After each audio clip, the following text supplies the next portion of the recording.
បាទសូមជម្រាបសួរអ្នកទាំងអស់គ្នាថ្ងៃនេះខ្ញុំសូមបន្តចែករំលែកចំណេះដឹងភាសាបារាំងដែលយើងនឹងសិក្សាទៅលើកិច្ចសព្ទក្រុមទី1ប៉ុន្តែវាស្ថិតនៅក្នុងករណីពិសេសមានន័យថាការបំបីរបស់វាគឺស្ថិតនៅក្នុងករណីពិសេសប្លែកពីការបំបីកិច្ចសព្ទក្រុមទី1ដែលបញ្ចប់ដោយ ALLER ដែលយើងធ្លាប់តែថាលុប terminaison ចាស់ចោលណាលុបកន្ទុយចុងចាស់ចោលហើយរក្សាទុក radical ដែលបូកបន្ថែមជាមួយនឹង terminaison ថ្មី terminaison ថ្មីមានថាកន្ទុយថ្មីណាអញ្ចឹង terminaison ដែលយើងបំបែកកិច្ចសព្ទក្រុម ALLER ទូទៅគឺមាន ES ONS EZ ENT ប៉ុន្តែនៅពេលនេះគឺខ្ញុំសូមលើកយកកិច្ចសព្ទ ALLER ដែលវាមានកន្ទុយ ER តោះនេះឃើញទេ ER ហើយ ALLER នេះបើសិនជាយើងប្រៀបធៀបជាមួយនឹងភាសាអង់គ្លេសគឺស្មើនឹង to go កិច្ចសព្ទ to go ណាអញ្ចឹង ALLER ប្រែថាទៅអូខេអញ្ចឹងយើងមើលតើការប្រើប្រាស់កិច្ចសព្ទ ALLER យើងប្រើនៅពេលណាពេលខ្លះយើងធ្លាប់ប្រើវាយើងចេះប្រើវាយើងចេះបំបែកវាប៉ុន្តែយើងអត់ដឹងថាALLER ហ្នឹងប្រើនៅពេលណាទេអញ្ចឹងយើងមើលទី1សូមអ្នកទាំងអស់គ្នាមើលកិច្ចសព្ទ ALLER on utilise le verbe aller pour indiquer un déplacement indiquer un déplacement មានន័យថាចង្អុលបង្ហាញការផ្លាស់ទីណាឬក៏បំលាស់ទីសូមអ្នកទាំងអស់គ្នាមើលឧទាហរណ៍នេះគឺ tu vas où tu vas où អូខេតើអ្នកទៅណាអូខេ vous allez où il va où ណាតើគាត់ទៅណាជឿសូមមើលឃ្លានេះ tu vas où មានថាតើឯងទៅណាអូខេឧទាហរណ៍មួយទៀត nous allons au Canada nous allons au Canada ពួកយើងទៅប្រទេសកាណាដាណាក៏ជាយើងឃើញគឺចង្អុលបង្ហាញអំពីបំលាស់ទីណាថាយើងទៅណាទៅកាណាដាអូខេទៅកន្លែងណាអញ្ចឹងបងប្អូនទីទៀតទៅគឺយើងនឹងយល់ ALLER បូកជាមួយនឹង lieu បូកជាមួយទីកន្លែងណាប៉ុន្តែសូមមើលតទៀត ALLER ក៏យើងអាចប្រើបូកជាមួយនឹង infinitive បានដែរសូមមើល ALLER plus infinitive តើនេះកាលណាឃើញ ALLER plus infinitive បែបនេះមានថា ALLER គឺយើងបំបែកau temps présent បំបែកនៅក្នុងកាលបច្ចុប្បន្នហើយ infinitive គឺកិច្ចសព្ទដើមរក្សាទុកនៅដដែលអញ្ចឹងសូមមើល clear វា vous allez réussir l'examen vous allez réussir l'examen មានថាអ្នកនឹងជោគជ័យក្នុងការប្រឡងណាឬក៏និយាយសាមញ្ញអ្នកនឹងប្រឡងជាប់តោះនេះសូមមើលទម្រង់នេះ vous allez réussir l'examen តែប៉ុន្តែទម្រង់នេះគឺវាស្ថិតនៅក្នុង future phrase future phrase បើយើងប្រៀបធៀបជាមួយនឹងភាសាអង់គ្លេសគឺ going to be going to I am going to d'accord ជាសូមមើល future phrase នេះគឺវាបញ្ជាក់អំពីអនាគតកាលដែលច្បាស់លាស់ដែលនឹងកើតឡើងក្នុងពេលឆាប់ៗណាអញ្ចឹងអ្នកនឹងប្រឡងជាប់ d'accord សូមឧទាហរណ៍សូមមើលចំណុចទី3 prendre et donner des nouvelles prendre et donner des nouvelles មានថាទទួលនិងប្រាប់ព័ត៌មានណាតើតើនឹងការផ្ដល់ព័ត៌មានទាំងអស់នេះតែងតែនិយាយថានៅពេលដែលយើងសួរសុខទុក្ខគ្នាយើងតែងតែនិយាយថា bonjour comment allez-vous oui je vais bien merci et toi et vous d'accord oui je vais bien aussi merci d'accord ចឹងអានេះគឺការសួរព័ត៌មាននេះសួរសុខទុក្ខគ្នាចឹងកុំភ្លេចថានៅពេលយើងសួរសុខទុក្ខគ្នាគឺយើងប្រើកិរិយាសព្ទ ALLER comment allez-vous comment ça va comment vas-tu គឺសុទ្ធតែ ALLER នៅពេលដែលយើងឆ្លើយគឺយើងឆ្លើយ ALLER ដែរគឺយើងឆ្លើយ je vais bien nous allons bien pas mal OK je suis fatigué d'accord ចឹងទាំងអស់នេះគឺសុទ្ធតែប្រាប់ហើយនឹងសួរអំពីព័ត៌មាន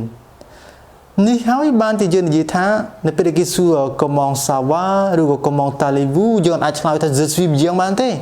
ពីព្រោះគេសួរកិច្ចសព្ទ ALLER អ្នកទាំងអស់គ្នាចឹងកុំច្រឡំណានៅពេលយើងចង់ប្រាប់ទៅគេថា ខ្ញុំសុខសប្បាយទេឬក៏យើងសុខសប្បាយទេសូមប្រើថា je vais bien មិនមែន je suis bien ទេ d'accord OK សង្ឃឹមថាអ្នកទាំងអស់នេះយល់ចំណុចនេះឥឡូវយើងចូលទៅដល់ការបំបែកកិច្ចសព្ទ aller ការបំបែកកិច្ចសព្ទ aller គឺវាខុសប្លែកពីការបំបែកកិច្ចសព្ទក្រុមទី1ទូទៅពីព្រោះក្រុមទី1ទូទៅគឺយើងគ្រាន់តែបន្ថែម terminaison ថ្មីណា terminaison មានថាពាក្យនៅខាងចុងឬក៏កន្ទុយចឹងនៅពេលនេះ er អញ្ចឹង er គឺជា terminaison ហើយតោះនេះយើងនិយាយថា er នេះមានថាជា terminaison ហើយជាកន្ទុយហើយ er ពាក្យនៅខាងចុងប៉ុន្តែមេរៀនមុនគឺយើងនិយាយគ្នារួចហើយកាលណាក្រុមទី1បញ្ចប់ដោយ er អញ្ចឹងគឺយើងលុបតែ er ចាស់ចោលចេះទៅបន្ថែមជាមួយនឹង terminaison ថ្មីបន្ថែម បន្ថែម es ons z ent ប៉ុន្តែ aller គឺយើងមិនអាចបំបែកណាទៅតាមវិធីបែបនោះទេគឺយើងបំបែកបែបនេះសូមអ្នកទាំងគ្នាមើល aller បើសិនជាយើងបំបែកនៅក្នុងកាលបច្ចុប្បន្នកាលជាមួយប្រធាន je គឺ je vais តោះនេះមិនអាចថា je al ឬក៏ zal បានទេពីព្រោះតោះនេះធ្លាប់គាត់ថាយើងធ្លាប់គាត់ថា er ដូចគ្នាតាអញ្ចឹងលុប er ដាក់ អញ្ចឹងវាទៅជា zal non c'est faux ណាគឺខុសអញ្ចឹង je vais tu que tu vas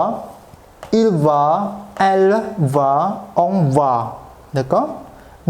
nous allons vous allez ils elles vont ដោយ aller ប្រើថាទៅណាស្មើនឹង to go ខ្ញុំទៅសូមនិយាយថា je vais សូមប្រើបែបនេះខ្ញុំទៅ je vais ឯងទៅបែបនេះណា tu vas គាត់ទៅនាងទៅយើងទៅ va d'accord nous allons ពួកយើងទៅកន្លែងណាមួយចឹងទៅ vous allez d'accord ចឹងបើសិនអ្នកទៅវិញអត់អាចថា vous allez បែបនេះបានទេគឺ vous allez z តោះនេះ ils elles plusieurs vont ឥឡូវយើងមើលឧទាហរណ៍ម្ដងមួយសូមមើលឧទាហរណ៍ទី1 je vais au cinéma je vais au cinéma មានថាខ្ញុំទៅរោងកុនរោងភាពយន្តតើក៏យើងឃើញនេះ je vais au cinéma ឃ្លាទី2 tu vas à la piscine tu vas à la piscine ឯងទៅអាងហែលទឹកទៅអាងហែលទឹកតោះនេះ piscine la piscine នាមភេទស្រីណាគឺអាងហែលទឹក il elle on va au marché តោះនេះ marché កុំច្រឡំជាមួយ marché ជាកិច្ចសព្ទដែលបញ្ចប់ដោយ er មានន័យថាដើរ marché នៅពេលនេះ accent aigu គឺមានន័យថាផ្សារแล้วก็ផ្សារលក់ដូរហ្នឹងណាឧទាហរណ៍ទី4គឺ nous allons à l'école nous allons à l'école គឺសាលាអញ្ចឹងពួកយើងទៅសាលា d'accord vous allez au gymnase vous allez au gymnase គឺក្លឹបហាត់ប្រាណអញ្ចឹងពួកយើងទៅក្លឹបហាត់ប្រាណ d'accord ils elles vont à la piscine តោះនេះខ្ញុំដាក់អាងហែលទឹកមកវិញទៅដែរណានៅតោះនេះចង់ដាក់អីផ្សេងក៏បានដែរឧទាហរណ៍ថា ils vont au restaurant ណា elles vont au bistrot ils elles vont à la bibliothèque ណាដាក់យ៉ាងម៉េចក៏បានដែរឥឡូវនេះសូមទាំងអស់គ្នាផ្ដោតទៅលើការបញ្ចេញសំឡេងការអាន je vais tu vas il elle on va nous allons តោះនេះចំណុចនេះគឺសំខាន់គឺត្រូវអានភ្ជាប់ណា nous allons vous allez នៅពេលនេះសំឡេង s នេះគឺសំឡេង z nous allons មិនមែន nous allons ទេហើយក៏មិនមែនអានថា nous allons ដែរគឺ nous allons vous allez d'accord បាទអញ្ចឹងសង្ឃឹមថាអ្នកទាំងអស់គ្នាយល់ច្បាស់ពីការបំបែកកិច្ចសព្ទ aller ហើយក៏យល់ច្បាស់អំពីការប្រើប្រាស់កិច្ចសព្ទ aller ដែរអញ្ចឹងសូមកុំភ្លេចរងចាំទស្សនាវីដេអូដែលខ្ញុំនឹងលើកយកអំពីកិច្ចសព្ទដែលបញ្ចប់ដោយ er ហើយវាស្ថិតនៅក្នុងករណីពិសេសដូច aller ចឹងដែរអញ្ចឹងសូមរងចាំទស្សនាទាំងអស់គ្នា Merci beaucoup au revoir bonne journée à bientôt